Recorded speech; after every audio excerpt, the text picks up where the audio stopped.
Supporters of Israel outside of the country think we're stupid. Take Thom Yorke, for example. At this moment, he's stating that he is no longer going to perform in Israel, not because of the genocide in Gaza, which he doesn't acknowledge, but because of Netanyahu.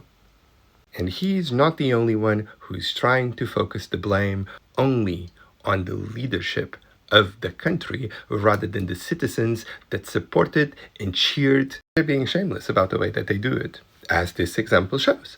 But your deputy leader went further and said that in general he wanted to see a general boycott of Israeli sports teams. You can't endorse that, can you? I absolutely endorse that. In the same way we have with Russia, we're currently seeing an ongoing genocide. And actually, I think it's important that athletes are allowed to play, but to play under their state banner or a city in Israel, I think is deeply problematic. But Israel, you have to accept Israel as a democracy, and you're basically punishing essentially innocent citizens for, it's perfectly reasonable to criticize the Israeli government, but to punish citizens in that way is surely not appropriate. Well, first of all, protesters who were on the flotilla recently were subject to torture. They were kept in dark rooms all day. They were not treated how any democracy...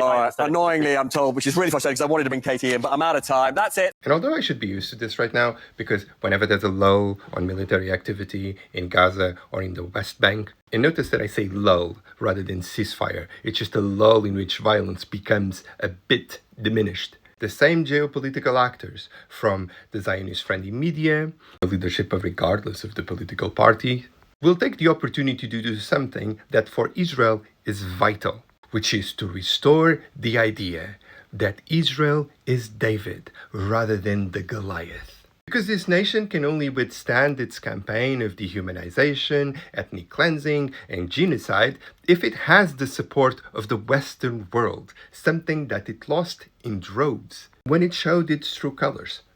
So don't be fooled by this display of theater. Because Ben-Gvir, Netanyahu, Smotrich, they are not flukes.